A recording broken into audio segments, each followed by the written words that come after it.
Adhesiones de dirigentes de Libre y Liberal. La decisión de este último de optar por su propio sistema de transmisión de resultados electorales preliminares, TREP, y los constantes llamados a la paz y la tolerancia dominan el ambiente a 10 días de las elecciones generales de este 28 de noviembre en el país. Honduras avanza en las 11º elecciones desde la vuelta a la democracia electoral en 1982, con un pasaje de conflictos preelectorales como posible adelanto de una recesión económica difícil de superar, prevé la empresa privada ante la polarización y la violencia política desatada desde la semana anterior. La crisis actual genera recorte de personal y aumento de precios en los productos, desencadenando una ola de insatisfacción social que desestabilizará más a Honduras, precisa el empresario sanpedrano Raúl Peña. El Colegio de Economistas, de su parte, advierte que el país necesita crecer en inversión y bajar los alarmantes índices de pobreza al menos en un 5% en los próximos 2 años, y que esto debe ser la agenda primordial del nuevo gobierno. La llegada del defensor de derechos humanos Wilfredo Méndez, dirigente de Libre, en apoyo a la candidatura presidencial de Yanni Rosenthal por el Partido Liberal, la deserción de algunos dirigentes rojiblancos en la capital hacia Libertad y Refundación, y el aspirante del Partido Nacional firmando un convenio por la vida con un sector de la Iglesia Evangélica, dominaron la jornada política. La ONG de observación electoral Red H aseguró que el simulacro del TREP descubrió falencias del soporte tecnológico a utilizar en estos sufragios generales. El ensayo, como parte del cronograma electoral, incluyó 4.470 estaciones de transmisión en 284 municipios. Encontró algunos problemas de última hora, principalmente en la costa norte y en Olancho. Debido a las inundaciones en algunas ciudades, ante el mal tiempo de temporada y la falta de puntualidad de los operadores técnicos, el CNE debe tener una alternativa ante la posibilidad de que el 28 de noviembre también las lluvias afecten la zona norte del país, sostienen desde la entidad Red H. Asimismo, el Foro Nacional de Convergencia y el CNE firmaron este miércoles un convenio para acreditar 1.000 observadores que vigilarán por la transparencia y la democracia en los comicios de este 28 de noviembre. Omar Rivera, coordinador ejecutivo de este foro, manifestó que vigilarán que estas elecciones sean transparentes, democráticas y honestas. La misión de observación electoral de la Unión Europea, por su parte, se reunió con todo el arco político nacional, observó eventos de campaña tanto en la capital, en el caso de la marcha del Partido Nacional en Tegucigalpa, los mitines de Xiomara Castro en Comayagua y de Yanni Rosenthal en Yoro, entre otros. Los observadores europeos, de igual forma, conversaron con integrantes de los consejeros electorales departamentales y locales, además de analizar el proceso de entrega del documento nacional de identificación. La violencia política recrudece tras el atentado contra el candidato independiente de Todos por el Cambio a la alcaldía del Campamento Lancho, Héctor René Estrada, la mañana del miércoles, que sobrevivió después de ser atacado a balazos en el trayecto a sus labores en una aldea local. El CNE, las misiones de observación de países amigos, redes y jóvenes de mujeres, gremios y organismos internacionales mantienen los llamados a unas elecciones libres, cívicas y pacíficas en Honduras el 28 de noviembre.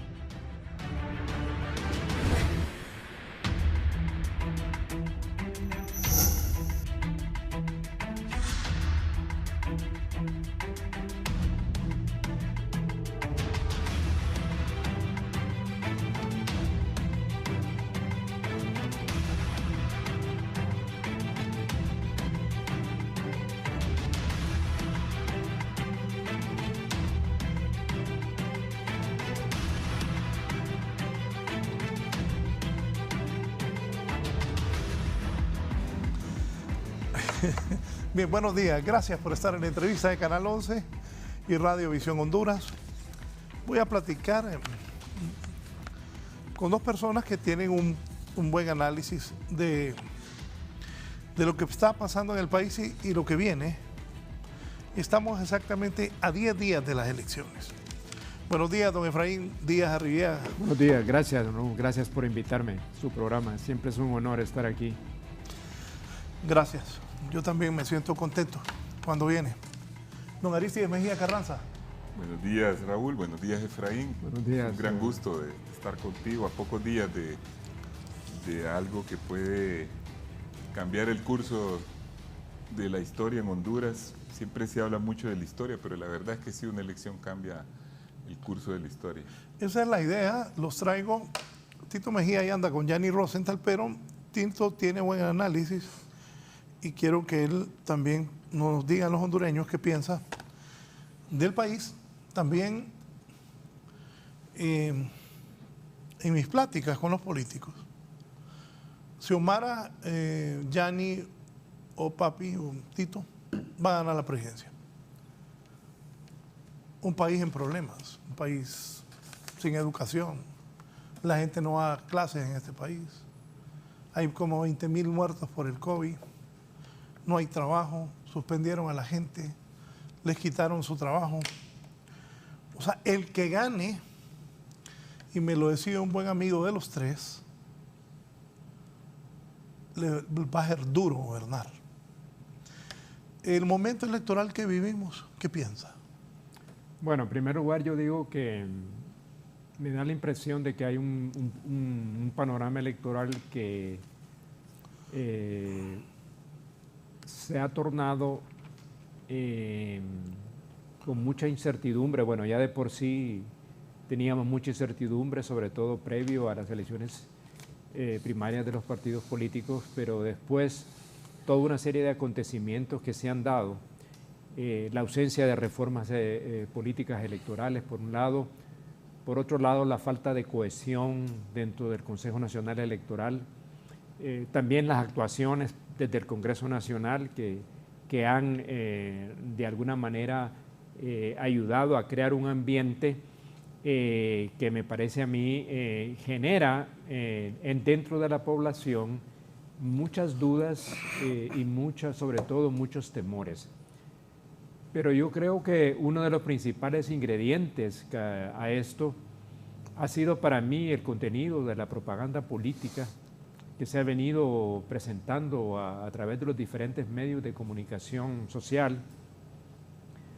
Esa propaganda lo que ha incitado es al temor, al odio, a la división, a la polarización, y eso ha sido un ingrediente fundamental, además que se han dado estos hechos lamentables de atentados y asesinatos contra diferentes dirigentes políticos en el país, y sobre todo que la mayoría de ellos está dirigido a los partidos de oposición.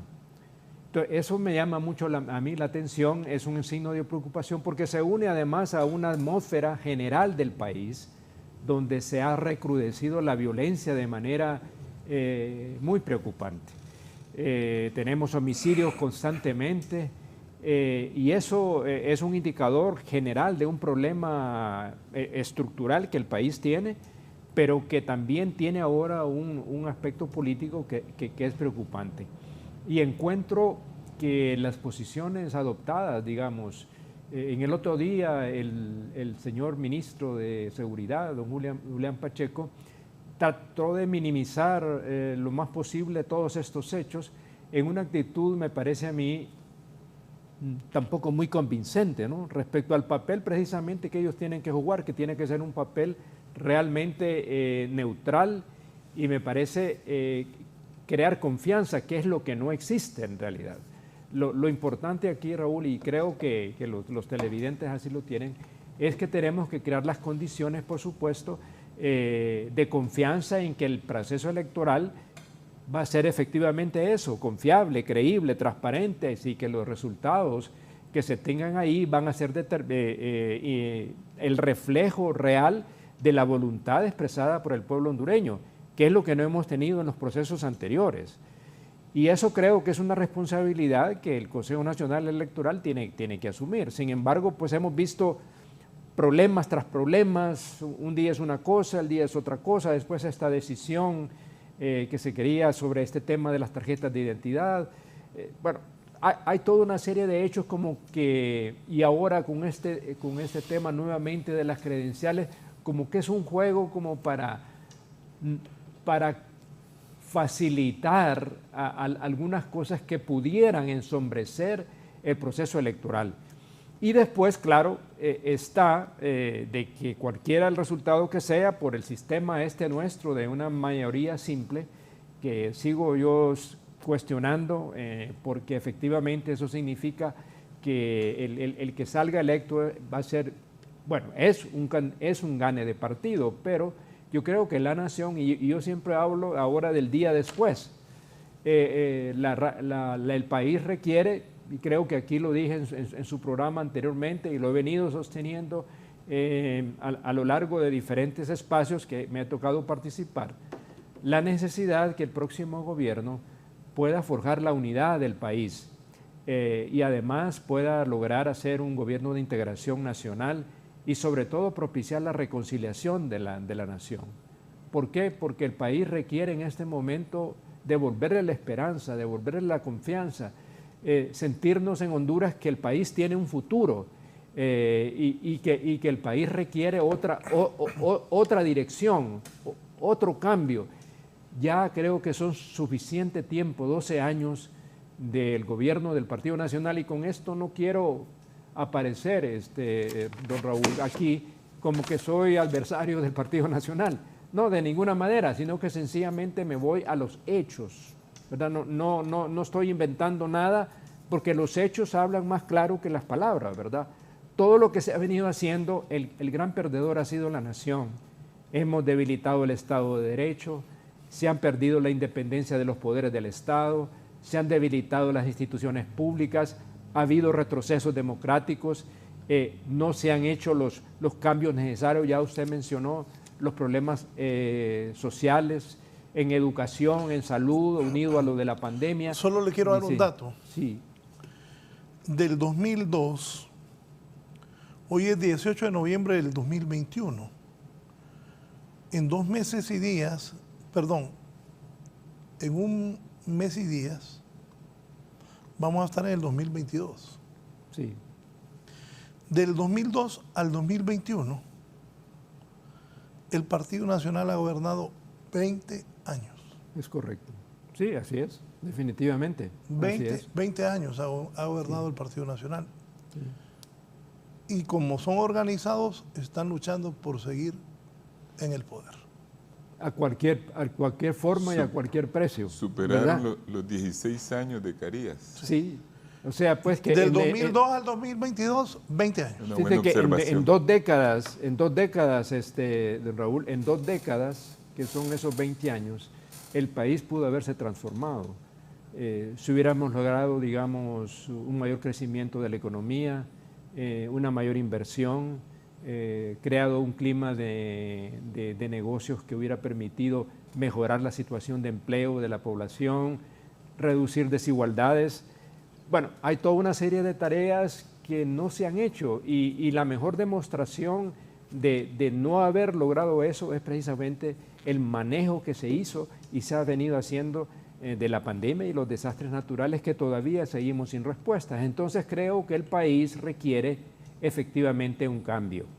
Yo digo que esa es la percepción que yo creo. Claro, sobre ese cambio también hay preocupaciones, no es que es un cambio que todos tenemos claro cómo puede ser, no, pero sí requiere ese cambio. Y cuando yo hablo de la necesidad de un estilo diferente a lo que hemos tenido en esos 20 años de sectarismo político, de corrupción, de clientelismo, de una conducción autoritaria de la nación, entonces yo creo que requerimos entonces pasar a otra etapa donde podamos realmente hacer efectivo el reencuentro de la nación para la construcción del país que todos queremos, ¿verdad? Solo les cuento.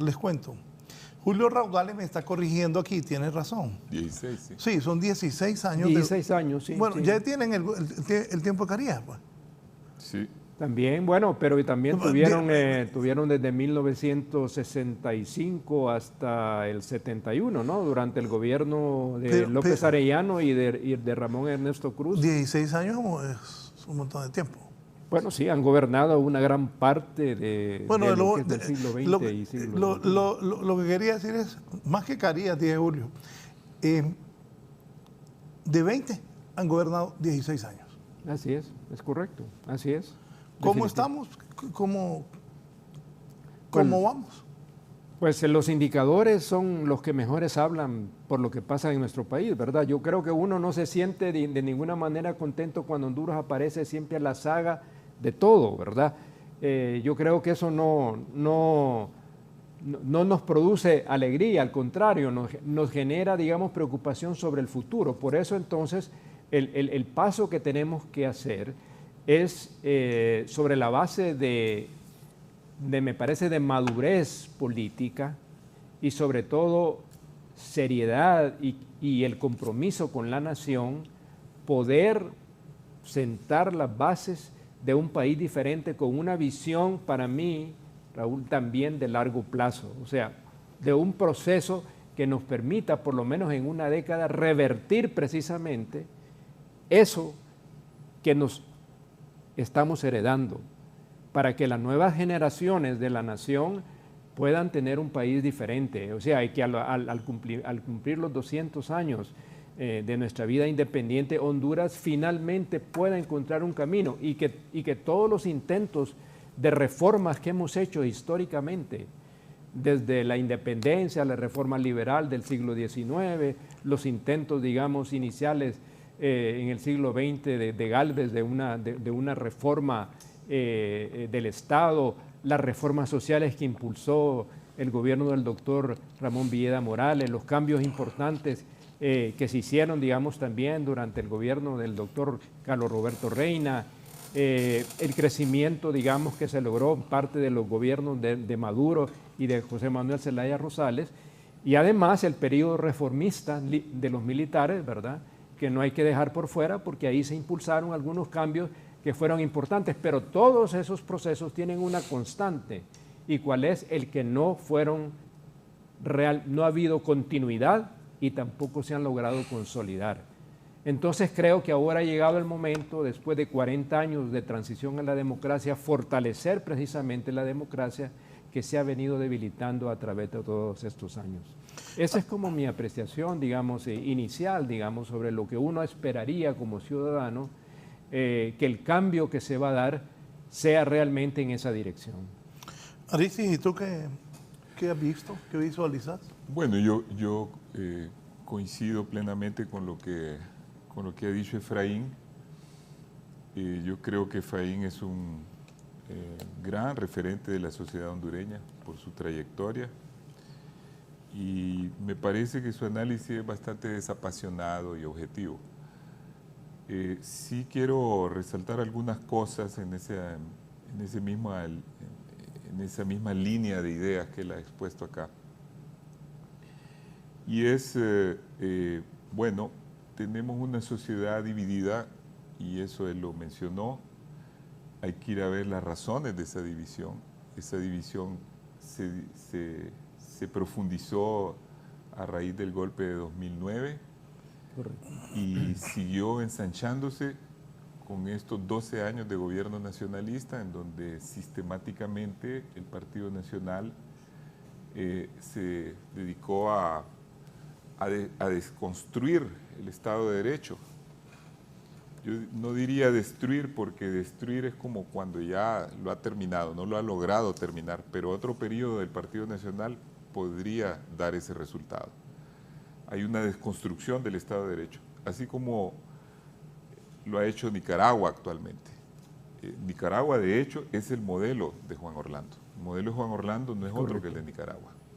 Él utilizó los mismos métodos, exceptuando el último, que es de encarcelar a los opositores, para ir desconstruyendo poco a poco el Estado de Derecho e ir haciendo prácticamente lo que un gobierno autoritario o alguien, un autócrata hace en todo gobierno donde ya ha desmembrado los contrapoderes, y es sistemáticamente violar la ley, crear mecanismos de impunidad, saquear el gobierno, vigilar a los ciudadanos, manipular a la gente que vive en la subsistencia a través de los recursos del Estado. En fin, es un abuso sistemático que lo que ha ido causando es un gran odio. El odio principal tiene sus causas en eso. Y tiene sus causas en eso, y no podemos criticar que el pueblo hondureño sienta odio en este momento, porque es un pueblo aguantador, no es un pueblo, el pueblo hondureño no es un pueblo rebelde, Otros países con menos razones se han ido a las calles, se han destruido, como tenemos el caso de Chile, Es correcto, sí. donde ha habido progreso, pero un progreso algo desigual y ha generado una violencia tremenda que lo vimos y ahora mismo están sometidos a un proceso de cambio de constitución y de una elección donde lamentablemente quedaron dos extremos, la extrema izquierda y la extrema derecha. En la derecha en Chile va a un hijo de un antiguo militar alemán de la Wehrmacht, del ejército alemán de Hitler, extrema derecha, y otro de extrema izquierda, Boric, Katz y Boric. Entonces, cuando ya luego de una implosión como esa, un país que tenía una estabilidad, se llega a ese punto, es cuando reflexionamos sobre el hecho de que en Honduras más bien la gente ha sido enormemente tolerante y está esperando el 28 de junio para desquitársela. Y más bien las expresiones verbales y de otro tipo, porque hay, por supuesto, la violencia, pero la violencia tiene raíces múltiples en Honduras e históricas. Esa expresión es mínima en proporción al daño que se le ha hecho al país, al pueblo, a todos los vejámenes a que ha sido sometida la población en cosas tan vitales como la salud y por supuesto la educación y lo demás, pero la salud es donde se ha visto todavía más descarnada la crueldad de este gobierno y la falta de toda sensibilidad y de toda responsabilidad.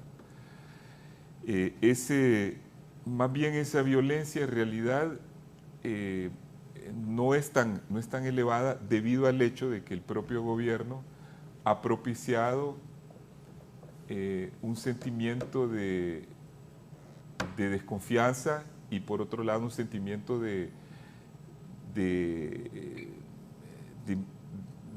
cierta inestabilidad en cuanto al proceso electoral.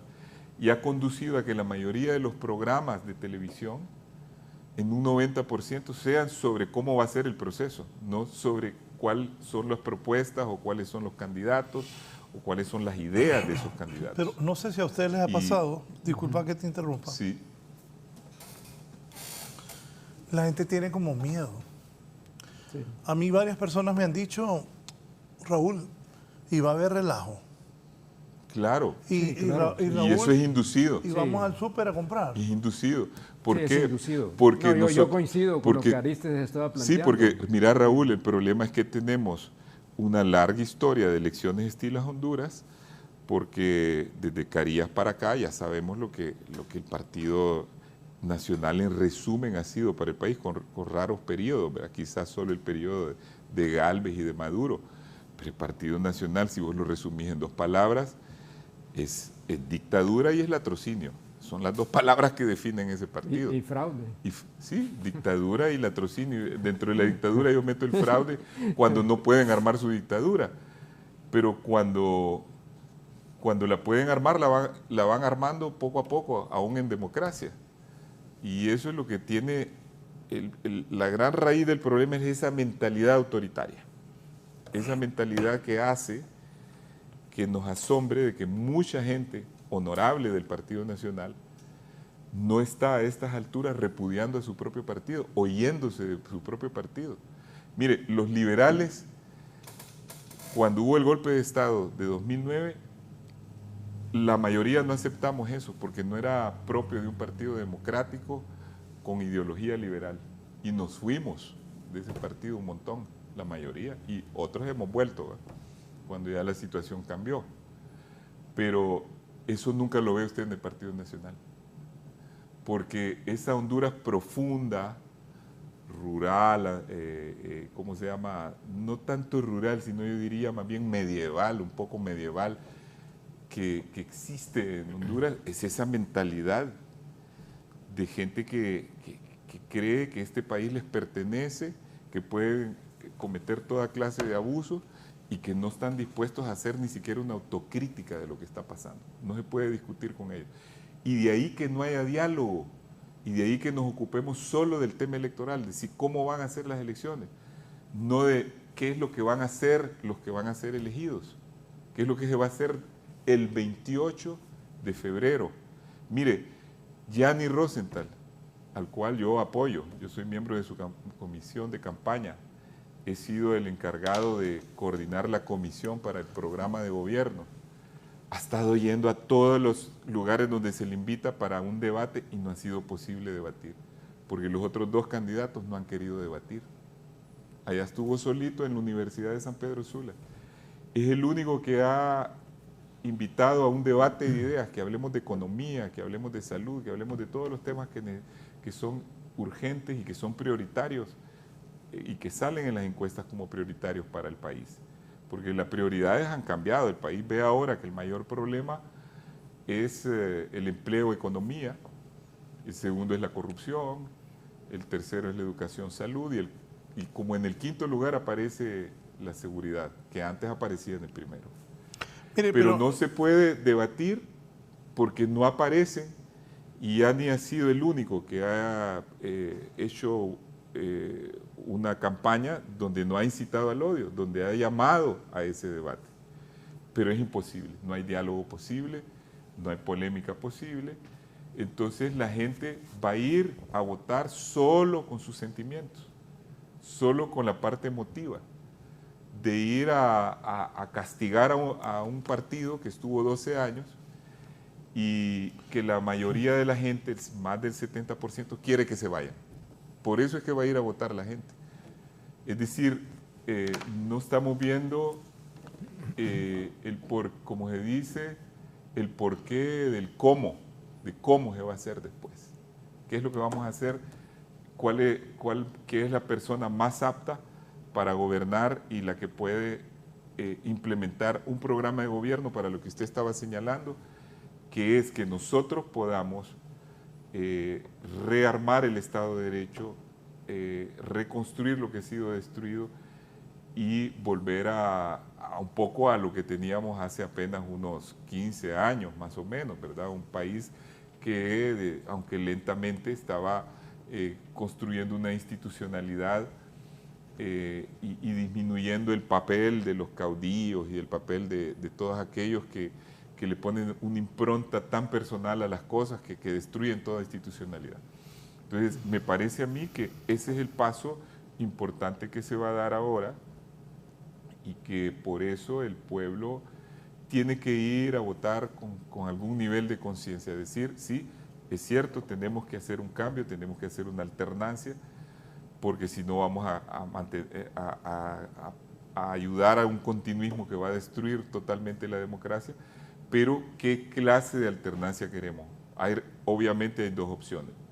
Hay la opción de Libre, la opción de Partido Liberal, que son las dos fuerzas de la oposición que aglutinan ese 70% de hondureños que quiere un cambio. Y entre esas dos fuerzas es que realmente quiere escoger.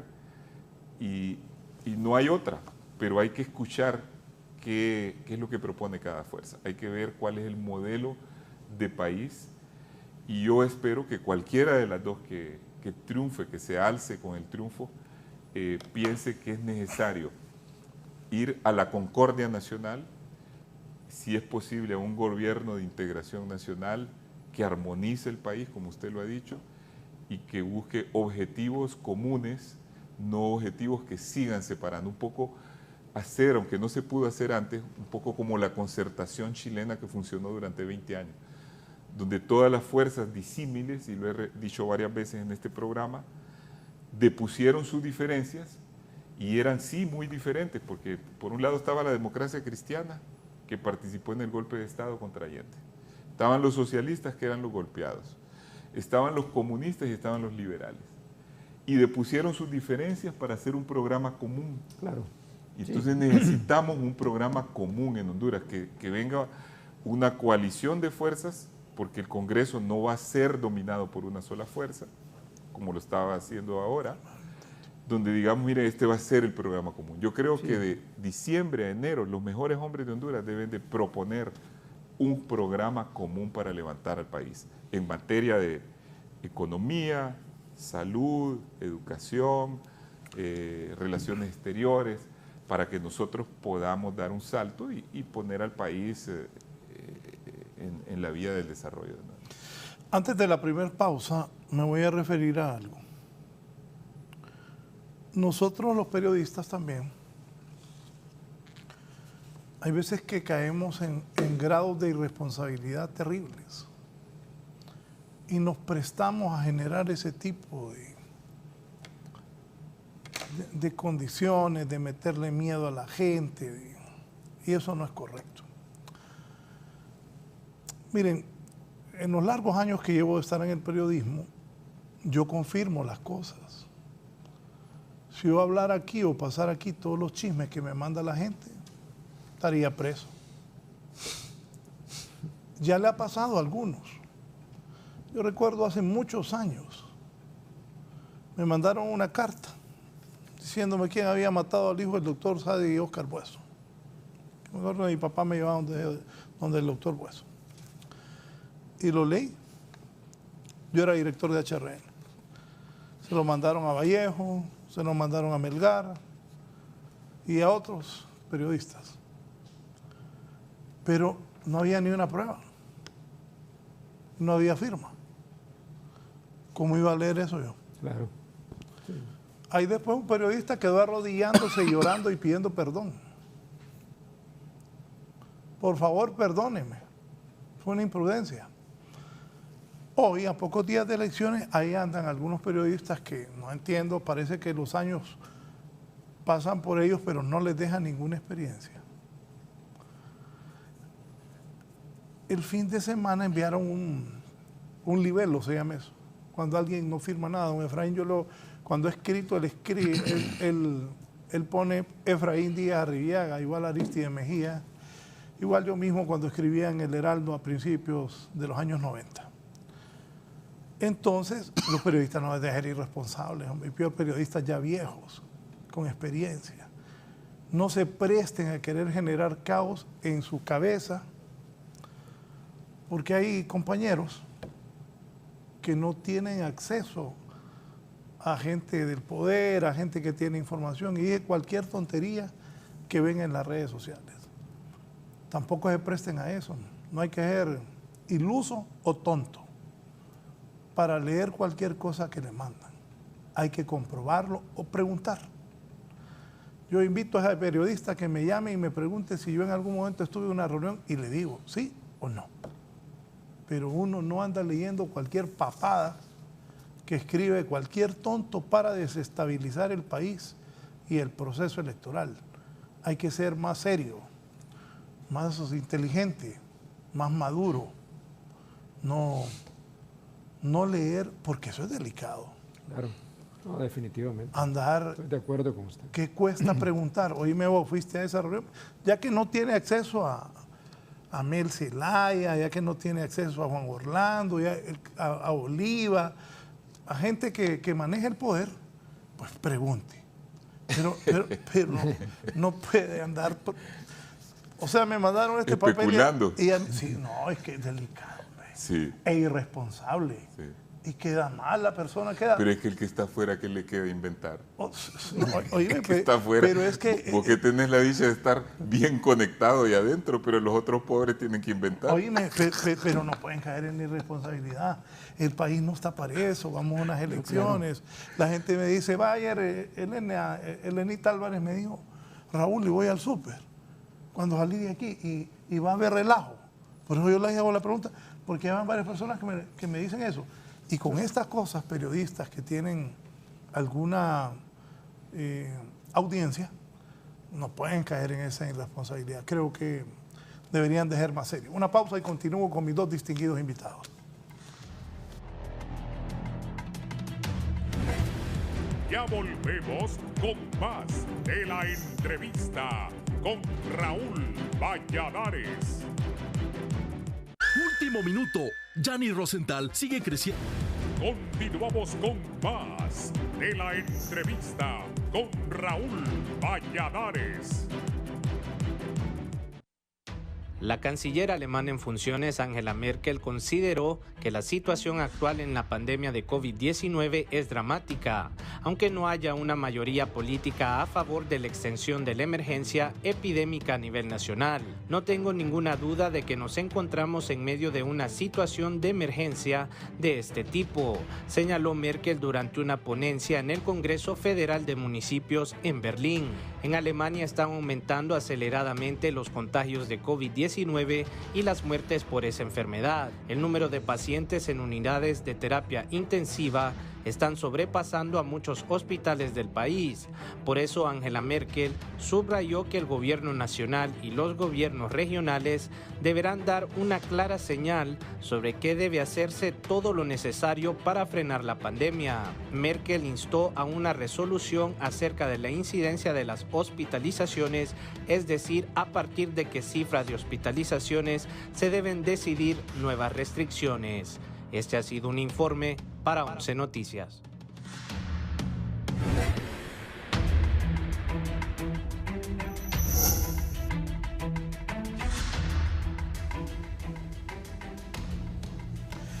Bien, voy a leer, me dice el abogado Wilfredo Méndez. Buen día, licenciado Raúl, yo no he estado en ese tipo de reunión. Saludos. Y yo le contesto que esa reunión nunca existió. Eso es para generar confusión en la gente y ese miedo que quieren meterle a la gente. Entonces, todo lo que lea en internet, no lo crea y vaya y consulte, y especialmente un periodista. Hasta un colega me escribió al fin de semana. Entonces no se deje enganchar porque vamos a elecciones, salga a votar. Yo no creo que va a haber ningún relajo. Y si la gente sale masivamente a votar, No va a haber ningún relajo. Nadie. Porque los militares, la policía van a estar tranquilos, solo viendo que la gente, que usted, que yo, que don Efraín, que don Aristides, vayamos a votar. Salga a votar. No tenga miedo, no va a pasar nada, ni va a haber relajo. Sí, y si gana Tito Afura, ganó Tito Afura, y si ganó Xiomara, ganó Xiomara, o si ganó Yani, ganó Yani. Esa es la realidad. No tenga miedo. No va a pasar nada. Así que los hondureños somos pacíficos. Yo me acuerdo una vez que Mel se vino a meter a la embajada de Brasil. Yo estaba hablando con él en Nicaragua. No, yo ya me voy, me dice. ¿Y para dónde vas? Le digo, voy a ir a meterme a la embajada de Brasil, ahí va a llegar el pueblo. Le digo, es el pueblo. Mel, estás loco. Si los hondureños son pacíficos. ¿Ah? Los holanchanos me van a ir los holanchanos salieron 10 militares, se pusieron en la carretera y de vuelta los holanchanos por lancho. Así me dijo Raúl, ¿sabes qué me dijo el general Vázquez? No se preocupe, me dice, cuando se tomaron esa carretera, si los holanchanos no se enfrentan de frente, venadean, eso sí, dice, si alguien lo quieren eliminar, lo vigilan y lo venadean. Y le fui a preguntar a un coronel, justamente holanchano, que si era cierto. Me dijo, es que en Olancho decimos solo los toros pelean de frente, dice. Por eso yo creo que la gente vaya a votar. No, este es un pueblo pacífico. Definitivamente, mire, creo que Aristides decía algo que yo también coincido. Digamos, en estos 40 años de transición a la democracia, este pueblo ha apostado a la democracia. Y además sigue apostando. Y sigue apostando y sigue aguantando también. Entonces,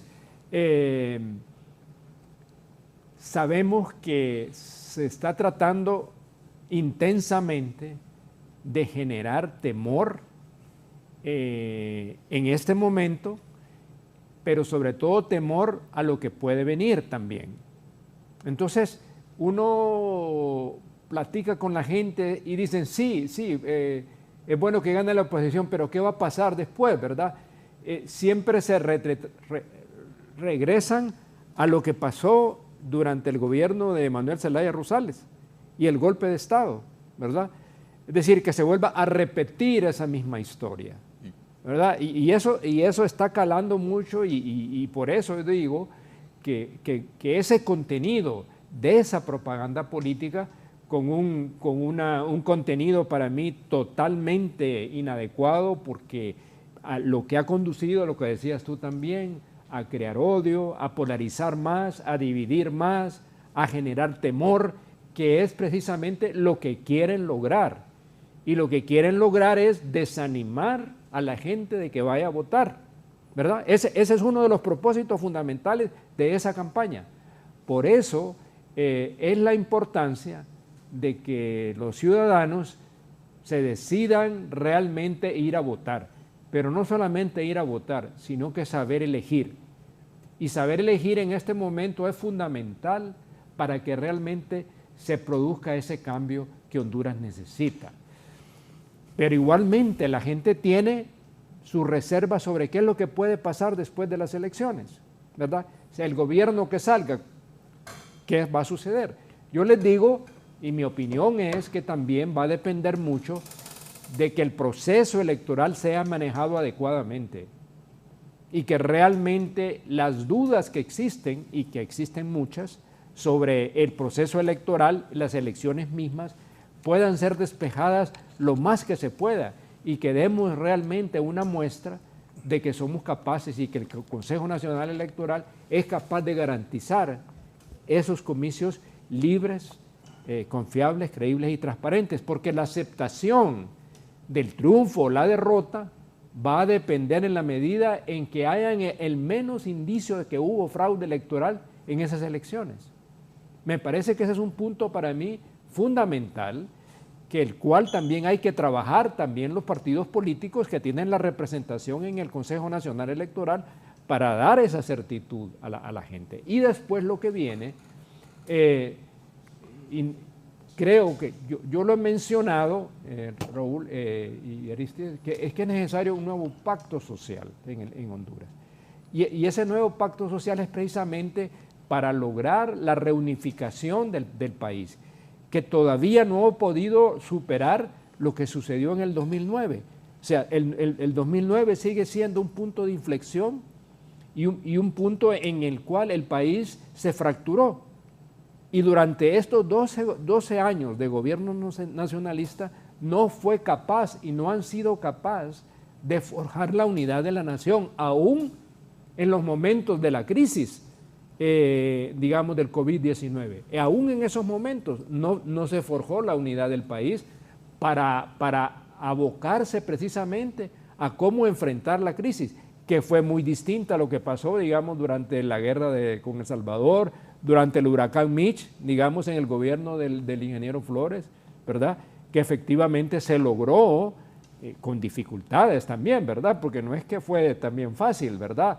De todo el proceso de negociación, del proceso de reconstrucción para el huracán Miquel y la reunión de Estocolmo. Y fue más fuerte que esta y otra. ¿Verdad? Y que fue mucho más. Eso depende de los liderazgos. Por eso digo, por eso. Entonces yo digo que ahí es donde precisamente se requiere esa capacidad de ese nuevo liderazgo, que creo que debe ser el mensaje que debe llevar el que gane, ¿verdad? Sí. Que la gente se quite la idea que detrás de algunos hay otros, ¿verdad?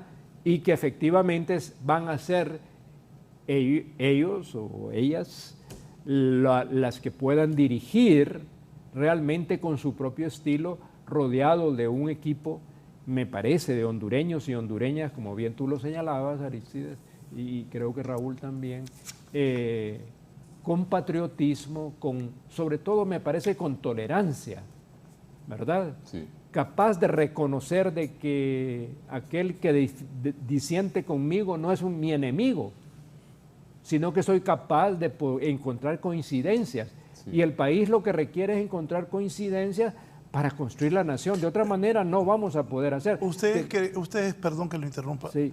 ¿Ustedes creen que, vaya, si ganara Yanni en el partido que es liberal, el candidato liberal, si ganara Xiomara, que es la del Libre, o si ganara Nasri Asfura, yo quisiera que ellos se rodearan de hombres y mujeres capaces, de gente que independientemente sean capaces. Y sobre todo también que muestren honestidad. Claro. Y sobre todo credibilidad. Sí, es que hemos perdido eso. Sí. Hemos perdido. Yo recuerdo antes, en una elección interna del partido, una elección para la presidencia del Congreso, tuve un debate cuando estaba en la radio y puse en un lado a Carlos Flores y en otro lado a Jorge Arturo Reyna. Imagínense qué nivel, ¿verdad? Sí, ¿Verdad? claro. O sea, es que todo se ha degradado. Y yo ahora Raúl, veo, hasta la misma presidencia, ahora ser presidente de Honduras es un deshonor más bien, ¿verdad? Así es. Sí, Antes era un honor ser ministro. Ha desfigurado la institución de lo que es el Poder Ejecutivo, ¿verdad? El actual presidente ha destruido lo último, porque antes de ser ministro era un honor. Después dejó de ser honor ser ministro, como había dejado de ser honor ser diputado. No, ser diputado es lo peor. Es lo peor, ¿verdad? O sea, pero ahora, y me da pesar. Ahora después buenos, de Juan Orlando ser presidente. Pero eso de los diputados es triste. Ha caído muchísimo. Antes era un honor. Sí. Yo me acuerdo que Cipote, yo aspiraba a ser diputado. Mi padre siempre participó en política. Y fue diputado. Y yo cuando fui al gobierno a acompañar a Mel, lo hacía pensando en mis descendientes. Porque uno lo ve como una honra. Yo recuerdo cuando yo pequeño, usted ha sido un personaje de la vida nacional. Y el otro día hablábamos con el ingeniero Flores y me lo mencionó. O sea, ese respeto hacia la gente no hay, se empiezan a insultar y a decir un montón de cosas. Bueno, hoy iba a mostrar, lo que pasa es que no lo preparé, quiero ser justo. Iba a mostrar los últimos debates que he tenido aquí. Yo no opino, porque los cargos de los que están aspirando aquí tengo a Evo de testigo, se agarran. Sí, están a se punto, bajan los canastos. Casi van a punto de las trompadas. Sin ninguna argumentación. Sin ninguna argumentación, es una especie visceral. Es bueno, decir, le voy a decir, por eso los traje a los dos, porque yo voy a tener un programa donde orienten a la gente. Claro. Sí, es que también, mire, yo digo también, y debo decir esto con el respeto, ¿verdad? No se trata de insultar a nadie, ni mucho menos, pero hay excesiva mediocridad, ¿verdad? Realmente en lo que se llaman los que están metidos en la política, los que aspiran a diputados o los que aspiran a otros cargos.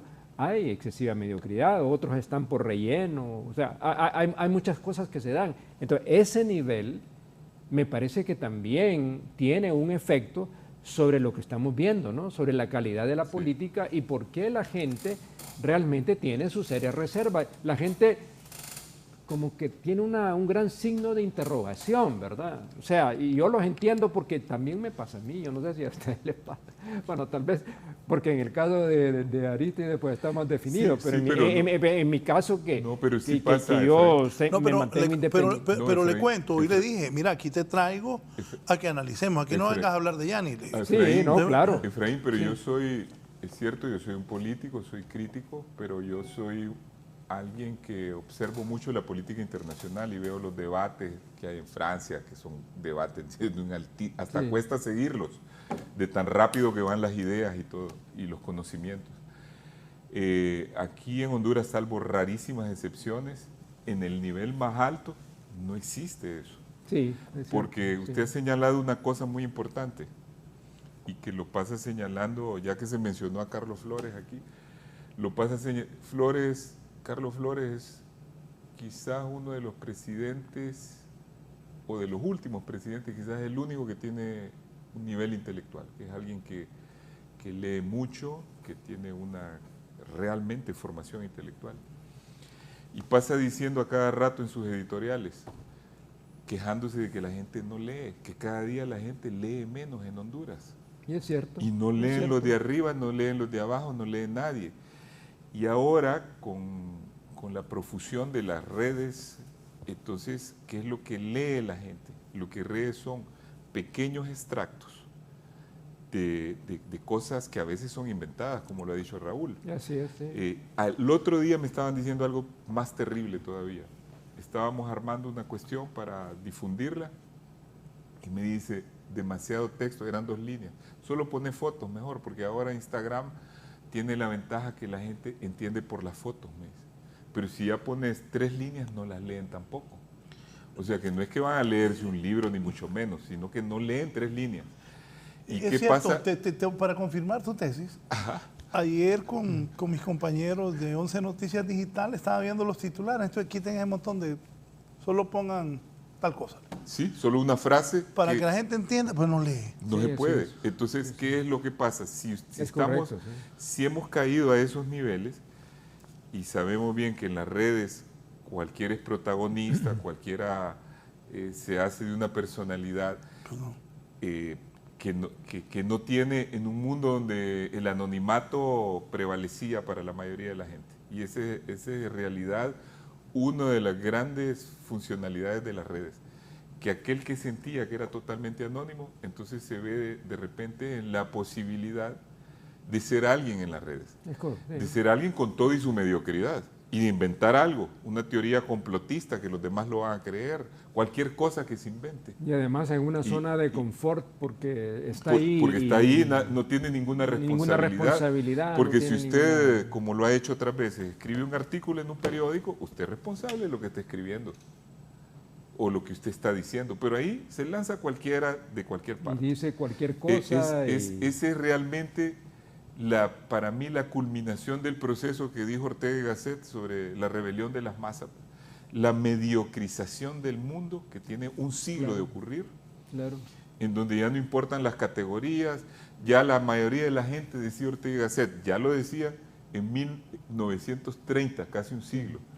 Es uno de mis escritores favoritos. Me imagino. Decía, mire qué actualidad es lo que decía Ortega y Gasset. Con eso que viene de América, decía, en donde no hay categorías, entonces el mediocre impone su mediocridad, porque el mediocre no solo antes sabía, digamos, el mediocre antes de eso sabía que había gente que tenía conocimiento, que para ser presidente había que tener tal nivel de tal cosa, o que para ser alguien que opine sobre un tema también, y eso hacía que él respetara reverencialmente lo que esa persona decía, y que sabía que tenía que esforzarse para poder entender y más esforzarse para poder opinar. Pero ahora, como eso se ha roto, y es un proceso que ha venido desde un siglo para acá, en donde en el continente americano no hubo realmente esas categorizaciones, sobre todo en Estados Unidos, más bien en Estados Unidos ser diferente por tener niveles de conocimiento era mal visto. Había que ser todos iguales y todo importa. Entonces esa descategorización ha dado como lugar de que los mediocres ahora creen que el mundo debe ser mediocre y que cualquiera puede ejercer cualquier cargo. Entonces estamos en una degradación. Eso es una irresponsabilidad que ponen a cualquiera en cargos que nada que ver. Pues a mí sí me ofrecen, oíme Raúl, te regalo eso de helicóptero, pero llevarlo, no puedo. Sí. Y aquí cualquiera. Y eso, don Efraín Aristides, ¿quiénes son los equipos de gobierno que nos van a gobernar si gana Yanis, Xiomara o Tito Asfura? ¿Quiénes son esas mentes brillantes que se ocupan para sacar este país del atraso en que estamos? No hay trabajo. Tienen 2 años los muchachos, los niños y las niñas, los muchachos y las muchachas, de no ir a clases. De no ir a clases. Es un problema sumamente serio. ¿Quién va a ser ese superministro de Educación? ¿Quién va a ser ese presidente, gerente de Hondutel, que va a poder colocar la internet en todo Honduras para que los niños pobres reciban clases? Mire, yo por eso digo que el próximo gobierno, desde mi punto de vista, ¿verdad? Eso es lo que yo creo. Es que no puede ser ya un gobierno de un solo partido, concuerdo. Igual, porque el Congreso tampoco va a ser por el dominado de un solo partido. Entonces, tiene que prevalecer, digamos, el proceso de los consensos y las concertaciones necesarias para poder realmente gobernar y también darle al país un sentido de confianza y de esperanza que las cosas se van a poder hacer. ¿Y qué requiere? Bueno, ponerse de acuerdo sobre cuáles son las grandes tareas fundamentales que el país tiene que hacer para poder salir adelante. Digamos, por lo menos la agenda mínima o el consenso mínimo. En su criterio, ¿cuál es la agenda mínima? Mire, yo parto primero, creo que el primer paso tiene que ser necesariamente que el próximo gobierno tiene que mandar un mensaje claro a la nación de que efectivamente se va a dar un cambio en el país. Y que eso tiene que ver necesariamente entonces. ¿Qué es un cambio en el país? Cambio en el país es como decirle un no a todo esto que hemos vivido, ¿no? O sea, creo que ya 12 años de lo que hemos vivido ya no puede continuar. Entonces, eso requiere, ¿verdad? Que requiere para mí integración, requiere unidad, requiere reconciliarnos también. Porque no estamos reconciliados, porque hay una permanente descalificación, hay insultos por todos lados. Entonces Honduras requiere otra manera de verla, yo digo, otra mirada al país, y esa mirada al país es que Honduras tiene que despegar en su desarrollo y en su crecimiento también. Volver a construir la modernidad que no tenemos. ¿Verdad? Yo digo que Honduras todavía sigue un país premoderno. Así es. ¿Verdad? Entonces, la tarea es esa. Entonces, como dice usted, Raúl, ¿quiénes son esos hombres y esas mujeres? Bueno, no necesariamente tienen que ser del mismo partido, sino que pueden ser de diferentes partidos, pero con una agenda consensuada a nivel del país, ¿verdad? Yo digo que hay, para mí, cinco reformas que son fundamentales que hay que hacer. La reforma social, que tiene que ver con estos temas, el tema de educación y el tema de salud. Lo que hemos visto es la precariedad absoluta del sistema de salud y el sistema educativo del país. La preocupación, digamos, que tantos niños y jóvenes, más de 2 millones, han quedado casi fuera del sistema educativo, sin conectividad, en un mundo cada vez más conectado y de forma digital. Entonces, hay que revitalizar la educación pública y la sanidad pública como bases fundamentales de la política social. Lo que ha tenido este gobierno ha sido solo ese programa de Vida Mejor, que es en lo que se han focalizado, pero que no ha contribuido en absoluto a reducir la pobreza. Lo que se ha hecho es clientelismo político, con fines precisamente electorales, pero no, digamos, para cambiar la situación del país. Le doy una de las reformas fundamentales. Y en lo económico, yo creo que tiene que estar orientado más hacia la microeconomía. Hemos visto las cifras del Banco Central, que usted seguramente ya las conoce, ¿verdad? Con unas proyecciones que, yo estuve con el presidente del Banco Central, ahí podemos decir de las reuniones que usted decía con el Colegio Hondureño de Economistas, y yo les decía... Yo cuando vi esas cifras... sí, del 8, el 9% de crecimiento. Pensé yo, y esto es cierto. En 40 años nunca hemos tenido, digamos, la cifra más alta fue durante uno de los años del gobierno de José Manuel Zelaya Rosales, del 6.6%. Sí. O sea, los 3 años finales 2006, de Maduro... 2007. Sí. Y los 2 años del gobierno... Pero también es que hay un engaño en eso, es decir, todos los países que en la pandemia sufrieron una caída de la economía, pues hay un momento de recuperación donde hay un crecimiento sobre la caída, pero no es un verdadero crecimiento. Sí, claro, entonces yo entiendo y estamos de acuerdo, ¿verdad? En eso coincidimos con lo que con el banco plantea, de que el país va a tener una recuperación de su economía, lo cual es perfectamente posible, ¿verdad? Pero que no va a ser de los niveles que estamos hablando, ¿verdad? Entonces, por eso, sobre esos temas que creo es que la reforma de la microeconomía, sobre todo la atención a las empresas para generar trabajo y fortalecer precisamente la inversión, generar confianza y eso que nos permita avanzar en la innovación, las partes tecnológicas. O sea, ¿cómo situamos Honduras en el siglo XXI, ¿verdad? Eso me parece. Digamos, con otra mirada. Creo que Aristides señalaba el tema de la concertación en Chile, yo pongo también el caso del Frente Amplio en Uruguay, que es otro ejemplo para mí, el país que mejor se ha desempeñado durante todo este tiempo es Uruguay, ¿verdad? Con una dictadura enorme, gobierno de la izquierda, con el Frente Amplio, pero también, digamos, con los de derecha que ahora, con los que ahora gobiernan, pero hay un consenso, Raúl, en el cual el país se basa, ¿verdad? Yo me acuerdo cuando estaba en Alemania y tuve la oportunidad de estar, digamos, con la gente de la izquierda de Alemania, bueno, él decía, o sea, nosotros no no es que estamos, coincidimos con la señora Merkel, pero tenemos una base de construcción del país sobre el cual todos coincidimos y lo podemos trabajar. Entonces, creo que eso es lo que es necesario en Honduras, porque hemos estado demasiado alejados de eso, y creo que esa es la esperanza que muchos hondureños quizás quieren ver de nuevo, un camino que yo digo abra las posibilidades del futuro del país, porque si seguimos tal como estamos, Raúl, yo lo debo decir, es el fracaso de la nación. El continuismo para mí es el fracaso de la nación.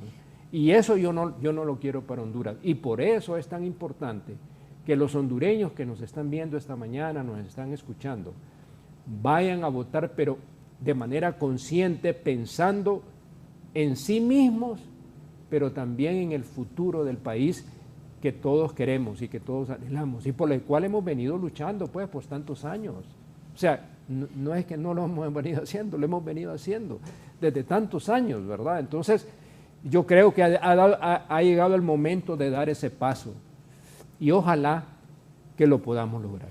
Voy a hacer una pausa, pero antes me dice buenos días, Raúl, soy el abogado Carlos Chactur, muy complacido por el programa de hoy. Qué excelentes panelistas, da gusto escucharlos. Cada vez estamos formando una sociedad menos respetuosa de la ley y gran culpa en esto proviene el ejemplo de la clase política hecho gobierno. Una pausa, continuamos. Ya volvemos con más de la entrevista con Raúl Valladares. Continuamos con más de la entrevista con Raúl Valladares.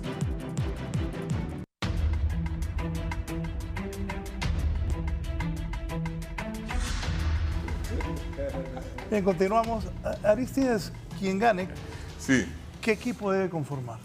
De acuerdo a las necesidades del país, porque también si el que gane va a empezar a repartir cargos solo para complacer y pagar el trabajo político. No, esta vez no se puede tratar de eso.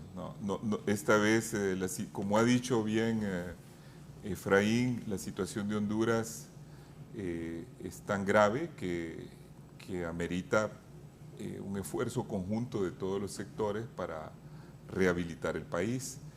Primero, el país está quedando enormemente endeudado, con más de 16 mil millones de dólares de deuda, con la empresa más grande del país, que es la ANE, quebrada y sin solución, sumamente endeudada, que gravita sobre presupuesto. Yo creo que 1 o 2 millones de niños que han perdido la escolaridad porque no tienen conectividad. Aparte de los problemas de que la educación ya estaba desfasada porque no hemos actualizado la educación a los requerimientos que vienen de la tercera revolución industrial, que es la de las tecnologías nuevas, ¿verdad? De la revolución informática, que requería, como lo han dicho los expertos, de nuevas habilidades, porque la informática y la inteligencia artificial van a hacer perder empleos, pero van a hacer ganar nuevos empleos y hay que hacer esa adaptación. También el problema de salud, que a los problemas estructurales y viejos se ha sumado el de la pandemia, que no ha sido atendida de manera adecuada y por eso hemos tenido más víctimas de las que debieron haber habido. El problema que corroe a la sociedad, que es la corrupción. Un problema no resuelto, que es el de la seguridad, porque ha sido enfocado de forma solamente represiva y eso tiene su límite, es decir, se ha tratado los efectos, no las causas de la violencia. Y al tratarse los efectos y no las causas, no se ve el problema como un problema multidimensional. Entonces un gobierno tiene que tomar en serio eso porque no se va a progresar más allá de lo que se bajó con tanta inversión. Se ha invertido enormemente en esa materia a expensas de presupuestos como el de salud, de educación, etc. Entonces, un próximo gobierno, como bien lo ha dicho Efraín, requiere de primero que haya un mensaje claro de que el país va hacia un cambio total, a una reforma. Nosotros creemos que al inaugurarse el próximo gobierno, la primera tarea debe ser restablecer el Estado de Derecho, porque la falta de independencia de los poderes, luego de un régimen que tenía esta deriva autoritaria que ha hecho concentrar los poderes en manos del Ejecutivo, es el que impide que el país fluya debidamente hacia otro esquema.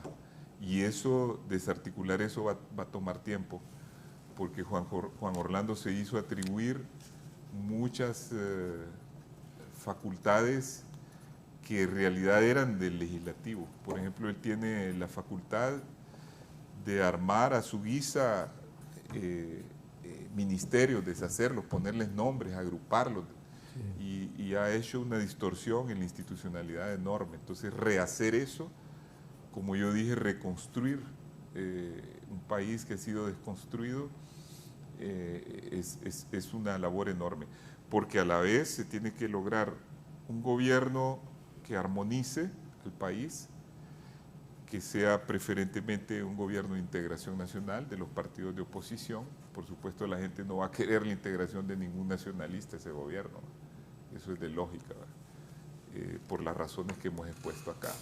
Pero sí podría ser un gobierno de varios partidos con lo que queda de la gente digna y honorable del país, que cada día son menos, como lo hemos hablado aquí también, pero que sean símbolos de honestidad, de conocimiento, de gente que tenga algún tipo de capacidades.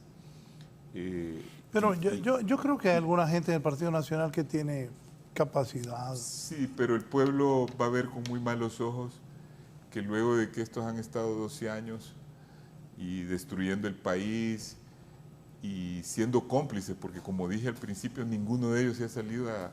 ¿Quién ha salido a denunciar eso del Partido Nacional? Y el único que lo ha salido a decir es Pepe Lobo, pero por el problema que tuvo con Juan Orlando.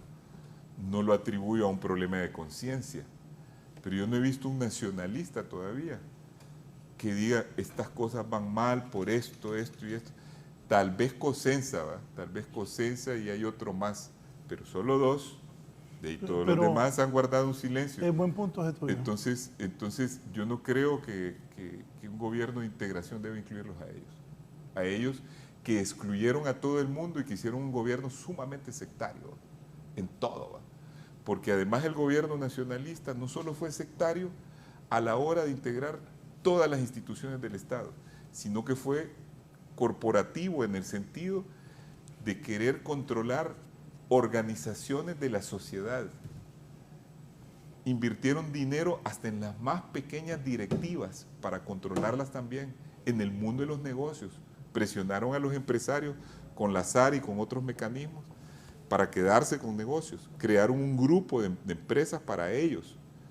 Se intrometieron en los colegios profesionales, en los sindicatos, en todos lados. Entonces, desarticular un poder. Bueno, si hay diputados que fueron a decirle a los de la EH, a los colombianos que ellos les ayudaban, pero que los hacían socios. Sí, prácticamente ellos han... ¿Qué tal?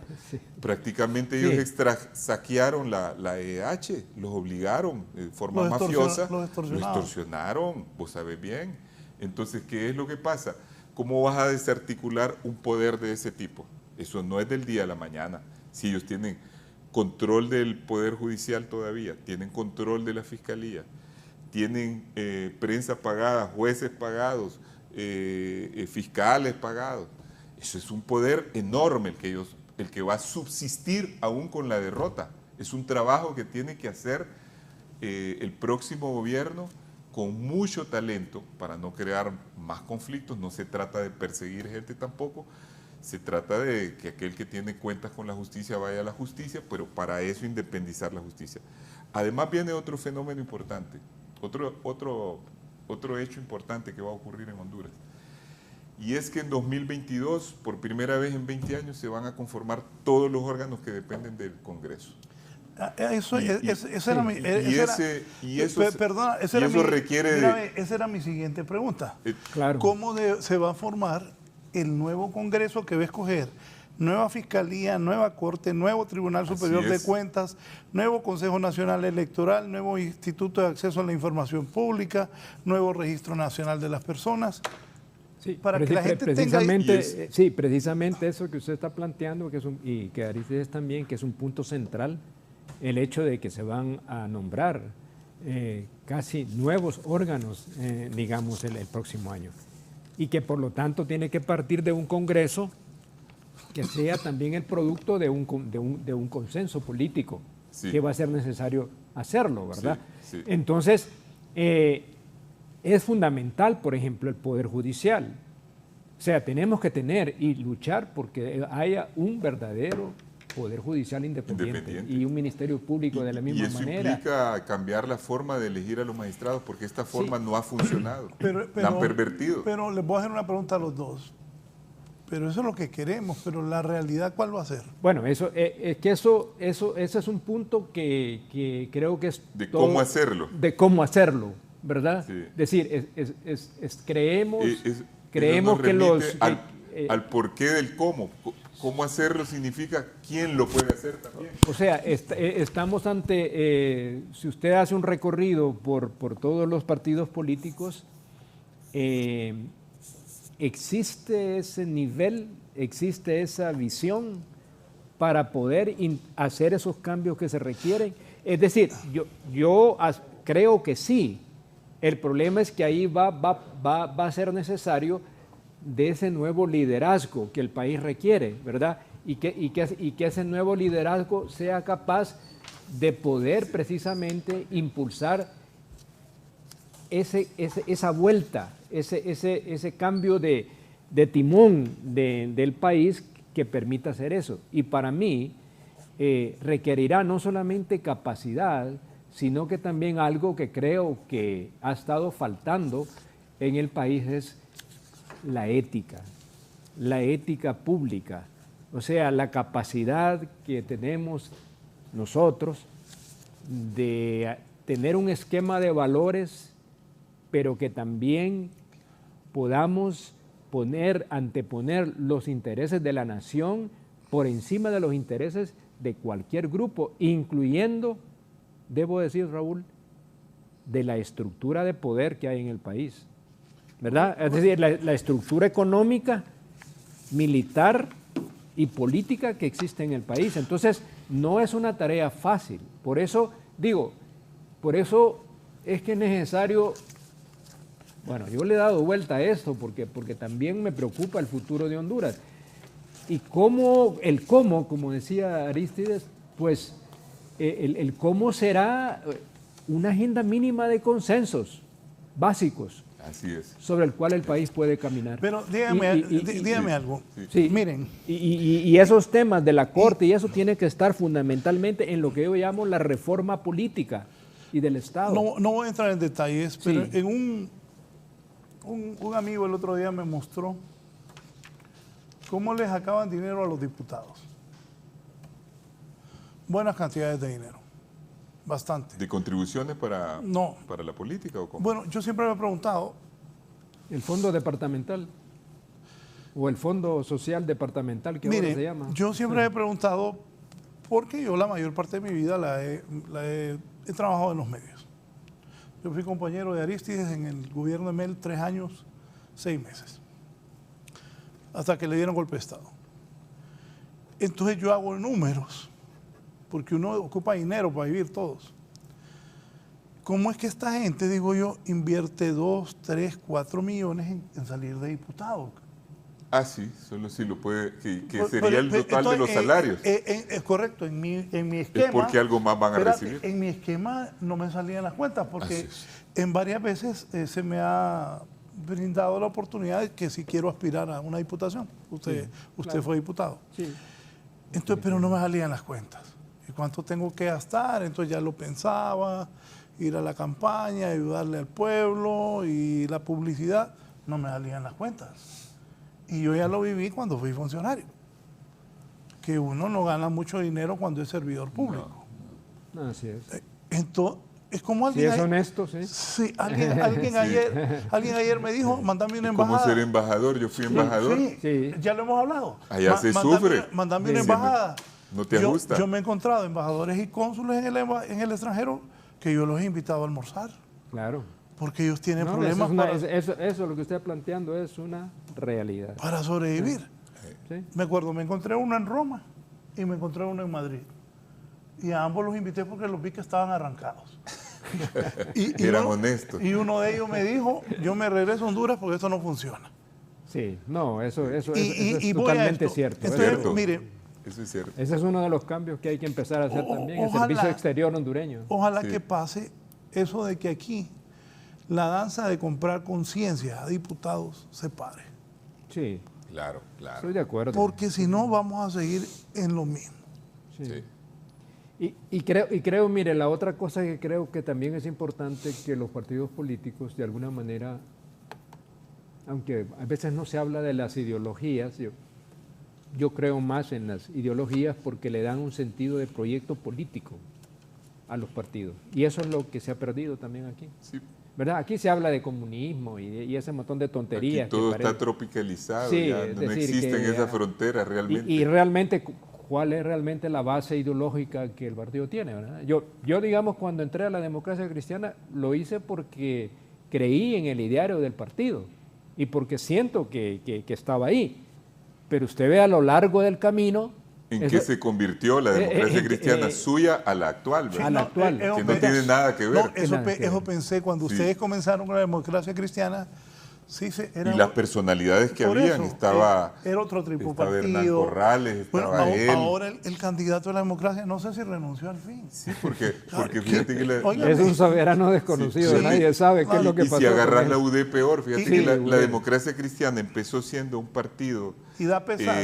ligado al movimiento sindical, a los procesos sociales, al mensaje de la iglesia, etcétera, católica, y terminó siendo un partido corrupto en manos de un grupito que se vendía al Partido Nacional. En eso terminó. Y sigue siendo. Y sigue siendo. Y la UD igual. Fíjate cómo la UD, Sí. un partido de izquierda marxista, que reunió a todos aquellos que se habían ido al exilio y que los trajeron a Honduras, les dieron el partido y que eran unos pro-chinos y otros pro-soviéticos, terminó también siendo un partido cuyo principal exponente ahora es Marvin Ponce. Él es de la UD, porque el más famoso de ellos no es el que va de candidato, Narváez, que casi nadie se acuerda de él, sino Marvin Ponce, que es asesor del Partido Nacional. Así es. Entonces, Así es. es un partido que ha tenido una Entonces, desfiguración ahí es donde digo yo, ¿verdad? ideológica. Que es necesario... Le digo algo. Sí. A mí la UD y la democracia me caían bien porque yo miraba como una apertura a la democracia y una Claro. opción para el hondureño Sí. de tener otro tipo. Vaya, Salvador Narrala hizo el PAC. ¿En qué quedó el PAC? Sí. Ah, No, en nada. Nada, en lo Sí. contrario de lo que propugnó al principio. Bueno, se lo arrebataron Se por lo un arrebató. lado, Sí. ¿verdad? Y lo desnaturalizaron. Y lo desnaturalizaron, ¿verdad? Entonces, y ahora con el nuevo partido, el problema es de cómo construye el partido Salvador de Honduras, porque necesita la construcción de ese partido, ¿verdad? Porque no es él, no es él, Sí, sino él- que es una estructura. él construyó un partido, pero ahora él es libre. Él es Y designado el de partido libre. quedó a la deriva. Con todo respeto al El ingeniero, partido quedó a la deriva. con todo respeto al ingeniero Narrala, él ya no es del Partido Salvador de Honduras. No, y Él es designado de libre. Sí, pero es que sí, el partido bueno, de se supone que sigue siendo parte del partido, pero, ¿no? pero yo le voy a decir algo. Bueno, Yo soy amigo. yo asistimos mire, yo y Sí. Aristides, bueno, somos fundadores del Partido Salvador de Honduras, ¿verdad? Bueno, se quedaron en el aire. No, Pero el Salvador- candidato, que no vaya, seguimos. por ejemplo, usted va a seguir en el Partido Salvador de Honduras. pues, mire, ¿Quiere le digo? Es una opción, hay es gente una opción, buena hoy. sí. Pero, No, sí, pero es- entonces, sí, es porque también hay gente de valor ahí. Sí, estoy de acuerdo. En el partido Bueno, yo me acuerdo- que pueden impulsar, digamos, ese partido a darle una orientación Mire, y una estructura que le permita realmente actuar como un partido político. antier traje al doctor Mateus, hace días la doctora Sí. Suyapa Figueroa. Hay gente buena en ese partido Claro, por que creo que el supuesto, partido por debe supuesto. seguir. Debe seguir, claro, Sí, claro pero que el sí. partido para que siga, el partido de Salvador debe de... No, corrijamos. Destru- El Partido Salvador de Honduras, no el Partido de Salvador. Porque Lo el dije, ingeniero, no, lo porque dije- el ingeniero Narrala se fue al libre. Lo dije a propósito porque debe de justamente desligarse de la fuerte personalidad de Salvador, porque ha sido estructurado en base a esa personalidad, y agarrar una estructura partidaria e institucional Búscame la papeleta ahí, por favor. para que pueda subsistir, Sí. para que pueda haber, porque Salvador después de esto se retira de la política, ya lo ha dicho. Entonces, para que ese partido pueda subsistir, tiene que estructurarse de esa manera, porque sí, para la era post-Salvador, cuando ya Salvador ya salga de la Sí, política. ese es el gran reto todo. que tienen Que los que están ahí dentro del Sí, Partido Salvador sí. de Honduras, cómo logran realmente Claro. estructurar el partido, Sí, ¿verdad? claro. Con o sin Salvador, Claro. como sea, ¿verdad? De tal manera que le permita generar ese espacio nuevo que surge Sí. en el 2013 con el PAC, ¿verdad? Claro. Como una fuerza nueva con la figura de Salvador que indudablemente le dio, digamos, una fuerza importante.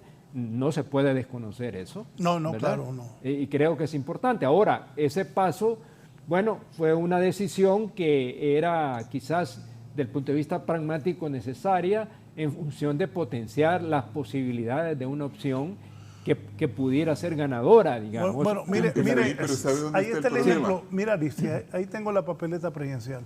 Sí, Acércame uno. Si usted ve, ni foto hay en el Partido Salvador de Honduras, así es. no hay ni foto. Y una pregunta, todos estos partidos, con todo respeto a algunas personas que aspiran a la presidencia, que yo, que tengo 30 años en el periodismo, no los conozco. Así es. Y me imagino que ustedes también.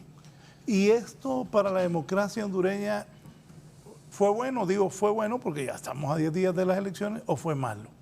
Porque hay 1, 2, 3, 4, 5, 6, 7, 8, 9, 10, 11, 12, 13, 14, 15, de los cuales uno de ellos está en la cárcel, que es el de Mide. Sí. Mira, Y, Raúl, y abajo creo que está otro señor que era candidato de otro partido. Entonces no sé si esto es bueno o es mala para la democracia hondureña y para un país tan pobre como nosotros.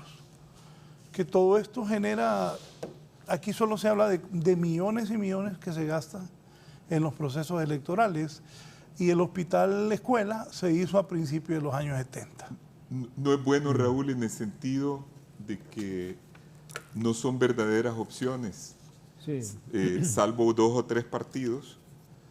Los demás no representan ninguna ideología, ninguna idea específica. Como lo ha dicho aquí bien Efraín, el problema, y voy a centrar un poco más ese problema, el problema es que aquí la gente se mueve de un partido a otro, casi todos se han movido por razones personales de liderazgo, por pleitos de caudillos o por pleitos de liderazgo. Yo recuerdo que Churchill cambió 2 veces de partido, Sí. y dijo Churchill, prefiero permanecer fiel a mis ideas que a un partido que no represente mis ideas. Correcto. Ahí déjalo. ahí Entonces, déjalo. eso no es lo que está pasando en Honduras.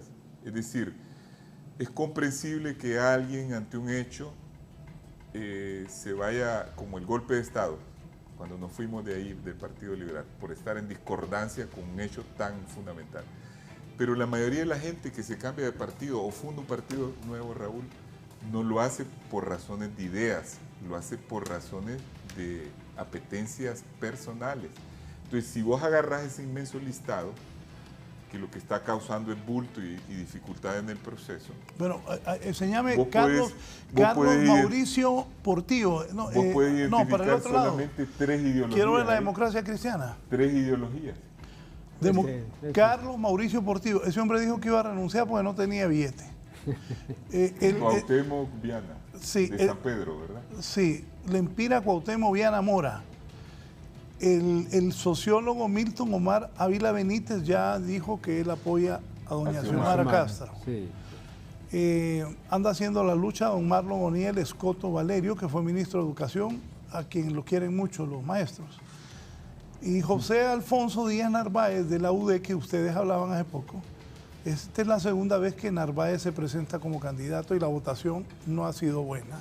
Yo lo he traído varias veces. Entonces, la DC, la UD, Vamos y todos los partidos abrió un poco. La votación es bien pobre. Ahí está el candidato de Vamos. Está Nueva Ruta, también está Edras. Ajá, ¿y cómo queda Mide si Santos Orlando Rodríguez Orellana está preso? Acusado de lavado. Que él solo iba como, creo que solo estaba en la fórmula presidencial nada más, no creo que tenía diputados, ¿no? Mide. Sí. Ahí está don Romeo Vázquez Velázquez, que tomó la decisión, el general, de dar el golpe de Estado. Edras Amado López, periodista connotado, de una gran trayectoria. No tengo el honor de conocer a Kelly Ninosca Pérez, ni a don... ¿Ese partido cómo se llama, el de Kelly Ninosca? Ah, ese Vamos, ¿verdad? No, Vamos está... Ese FAPER. Este FAPER. Sí. FAPER, sí. Y está Julio César López Casaca, que aquí lo tuve una vez, que ese es el líder ahora del primer partido que fundó Narrala. Así es. Sí. Y Esdras estuvo, además, yo debo decir que estuvo en Libre. Sí, gran parte de esos partidos no son partidos. Y ahí me parece que los organismos electorales, fíjese que ¿sabe cuánto tiempo le tomó la Democracia Cristiana inscribirse? 15 años. ¿Verdad? Y estos partidos se inscribieron en menos de un año. Sí. Y muchos no llenaban los requisitos para ser partido o eran impulsados desde el poder también. Desde el Partido poder, Nacional. Para hacer partidos otros de bisagras y satélites. Bisagras, sí. En la elección anterior, 3 de estos partidos no llegaron ni a 6,000 votos. Sí, Entonces tenían que quitarlos. Metieron un recurso en la Corte y lo volvieron a poner. Es correcto. Entonces, ¿cómo avanza este país? Así es. Sí, porque... y ya va a haber, cuando no saquen nada en esta elección y los van a querer cancelar, la victimización que van a hacer para que traten de mantenerlos así como hizo la Corte con esos dos partidos. Yo soy del criterio, no sé don Efraín, no sé tú Aristides, el que no saque votos que lo cancelen. No, ahí tienen que aplicar la ley, yo estoy totalmente de acuerdo. Y la ley la dejamos clara en ese sentido. La ley es clara en eso, pues. Fue la Corte del Partido Nacional la que revirtió. Es que mire, digamos, la primera elección, digamos, en el país que tuvo más de los dos partidos tradicionales fueron las elecciones a la Constituyente y después la de 1981, que por primera vez participó la Democracia Cristiana y el PINU, aparte del Partido Liberal y el Partido Nacional. Pero eran partidos constituidos, tenían una estructura, ¿no? Es decir, había, digamos, algo muy diferente. Igual cuando se constituyó la UD, como tú lo dijiste, es muy bien, ¿verdad? Sí. Decir que había un liderazgo como el de Matías Funes. Claro, que era un hombre, digamos, reconocido, digamos, un luchador, un patriota realmente, como era Matías. Entonces, era la verdadera expresión de la izquierda hondureña. Ahí estaba Doris en ese tiempo. Aquí te manda Julio Raudales. Algunos cambian de partido para defender sus principios, otros cambian de principios para defender su partido. Winston Churchill. Sí, porque ves, por ejemplo, en esa inmensa lista tantas personas que han cambiado de un partido a otro. Y como dije hace un rato, y ese es un fenómeno que tiene que ver con tu pregunta, la proliferación de estos partidos en realidad obedece no a diferencias de ideas, no a diferencias de ideología, sino a problemas de liderazgo. Así es. Entonces, yo sí creo que esta elección va a dejar fuera, de acuerdo a la ley, a muchos partidos, y eso sería sano para la democracia, porque una democracia como lo que se ha convertido la de Guatemala, por ejemplo, que cada candidato funda un partido solo para ser electo y cuando ya termina su periodo o pierde las elecciones, disuelve el partido, no es deseable porque no hay ninguna responsabilidad partidaria, no hay ninguna continuidad, no hay una identificación. Es que, digamos, en lo posible, digamos, digo yo, ¿verdad? Sí. La constitución de los partidos debe por lo menos representar cuál es el espectro político del país, ¿verdad? Sí. Y no creo que esté en 14 partidos, lo habrá quizás en 5 o 6 partidos que son los que pueden digamos, decir, bueno, aquí hay realmente, unos son socialdemócratas, otros son demócratas cristianos, otros son liberales o extrema derecha, extrema izquierda. El partido como Libre, por ejemplo, sí tiene otro origen, ¿verdad? Claro. Porque es casi un desprendimiento del partido. partido. Y ha tenido votación fuerte. Sí, fuerte, precisamente porque a diferencia, digamos, de los partidos, digamos, como nacimos nosotros, fue una gran parte del Partido Liberal. Mire, que constituye realmente la fuerza. El 99% de los de Libre son liberales. Pero sí.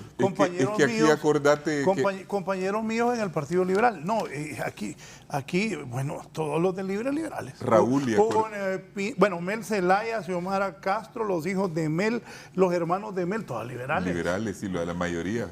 Y no digamos Cálix. Jorge Cálix, Hugo Todos Noel Pino, liberales. Beatriz Valle, todos. Russell. Todos liberales. Todos liberales. Solo dame que la gente está escribiendo. Pero también antes era igual, porque la mayoría de los de la DC surgieron del Partido Nacional. Los hombres cambian conforme cambian sus intereses. Celio Álvarez Casildo. Aquí también dice doña Lorna Venegas, como verdadera liberal voy a votar por Yanni, el candidato de mi partido, y por los candidatos a diputados que se han mantenido fieles al Partido Liberal. Los oportunistas y liberales de estómago que se fueron a Libre se fregaron porque seguro no van a quedar, porque ni los de Libre ni los de El Salvador de Honduras van a votar por ellos. Así que estamos, al igual que el Partido Nacional, también se van. Saludos a Tito y a Efraín, dice Lorna. Aquí también me dice Raúl, que es Raúl Morazán, que coordina la Tribuna TV. Un saludo a Raúl. Buen análisis el que están haciendo hoy con la sábana de candidatos a la presidencia. Que desaparezcan esos partidos de maletín. Y yo fui cónsul en el DF, en México, y ganaba $3,000. Medio se vivía con eso en una ciudad tan cara como el DF. Sobre lo que decíamos tenía que comer tacos en la calle. Y eso, mire, ese tema del servicio exterior hondureño tiene que ser uno de los cambios fundamentales. Es decir, aquí no hay ministro de Relaciones Exteriores. La política solo la maneja directamente el presidente. No existe ministro. Ministro existe ahí, simbólico, pero no existe servicio exterior en Honduras. Entonces, esos son algunos de los cambios que el país tiene que hacer. Y sobre todo ahora, Efraín, que nos dejan la peor imagen de todas que ha tenido Honduras. Claro. ¿Verdad? El actual gobierno ha destruido, y eso casi no se ha sentido en Honduras porque ellos lo han ocultado, la imagen internacional que tiene Honduras es la peor de todos los tiempos, ¿verdad? Por los problemas, digamos, de los juicios de Nueva York. Un presidente que va a Washington. Mire, aquí no ha venido, exceptuando ayer, porque se inauguró la embajada, que fue a cambio de la apertura de la embajada en Jerusalén, que vino este ministro de Israel, aquí no ha vuelto nadie, porque este gobierno está pestiferado, tiene peste para los demás gobiernos, nadie quiere acercarse, nadie quiere mezclarse con ellos. Entonces, toda la labor que va a haber que hacer en materia de relaciones exteriores es enorme. Un buen canciller que tiene que ir a restablecer la imagen de Honduras y darle credibilidad al país. Deben de parar eso de nombrar solo a los hijos de los ricos para que vayan con beca. Sí, con beca al extranjero. Primero es una grosería. Que gente que tiene dinero y que puede mandar a sus hijos al exterior. Ahora, si son gente capacitados, porque también en el servicio exterior deben tener gente capacitada que ayude al país a conseguir ayudas, convenios, que conozcan. Existe la academia diplomática, que estén preparados. O sea, que es ahí donde se, digamos, y además hay la carrera de Relaciones Internacionales en la Católica. Claro, ¿verdad? Hay gente formada. Hay gente formada en el país, o sea que puede ser la base del servicio exterior hondureño. Aunque haya, digamos, el embajador puede ser un nombramiento político, ¿verdad? Eso no se discute y lo existe en todos los países, pero que la base de las misiones diplomáticas o las representaciones tengan la base de conocimiento, conocimiento y diplomático. La estructura de la embajada debe ser, aunque sea una embajada, bueno. Igualmente en el cuerpo consular lo mismo. Le voy a contar. Yo una vez le dije a Mel, oíme Mel, ya no nombre gente en Miami, hombre. No es cierto.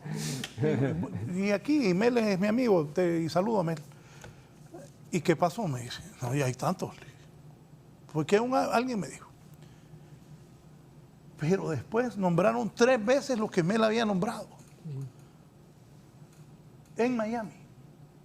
Y se pelean, se pelean en ese consulado, no sé por qué. Se lo pelean, no sé qué. Sí sabes por qué.